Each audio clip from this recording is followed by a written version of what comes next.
Он вернулся домой на 3 дня раньше, надеясь найти покой, но вместо тишины услышал детский плач.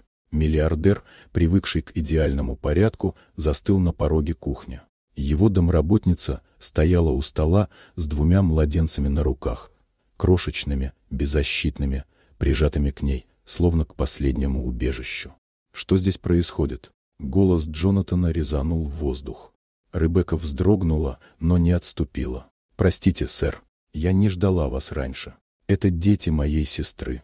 Он нахмурился. «Ты привела детей в мой дом? Без разрешения?» «Их мать умерла, отец пропал», — произнесла она тихо. «Моей матери 80, она упала, не справляется. Мне не к кому было идти». «Это не оправдание», — холодно сказал он. «Я плачу тебе, чтобы ты работала, а не устраивала ясли». Ребекка подняла глаза, и в них не было ни страха, ни покорности. «Приют — единственное, что мне оставалось. Но я знаю, что там их ждет. Я дала обещание сестре, не отдам их чужим. Если хотите уволить, увольняйте, но я их не брошу». Слова прозвучали тихо, но в них было больше силы, чем в его гневе.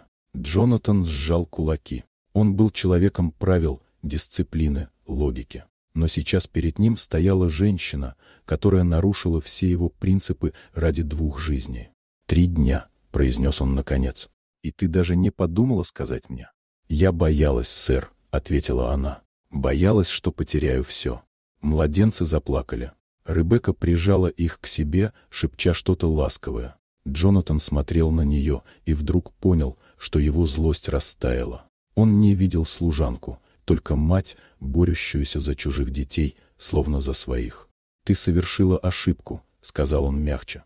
«Но я видел богатых людей, которые не сделали бы и половины того, что сделала ты. Я не уволю тебя». Она не поверила сразу. «Вы? Серьезно?» «Да, но больше никаких тайн. Я помогу твоей матери. Организую врачей, сиделку. А детям я найду решение. Без приютов». Слезы блеснули на ее ресницах. «Спасибо, сэр».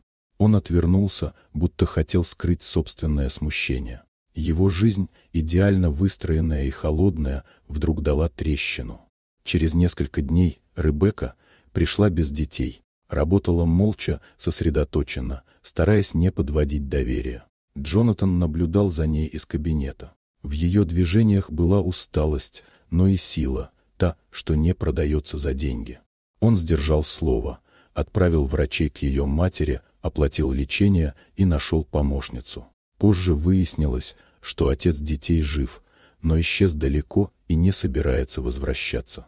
Джонатан оплатил юридические бумаги, чтобы Ребекка могла стать опекуном. Он даже помог найти им небольшую квартиру в центре Ландейла, скромную, но уютную.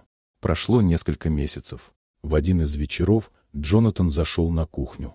«Как они?» — спросил он, наливая себе кофе. «Хорошо, сэр», — улыбнулась она.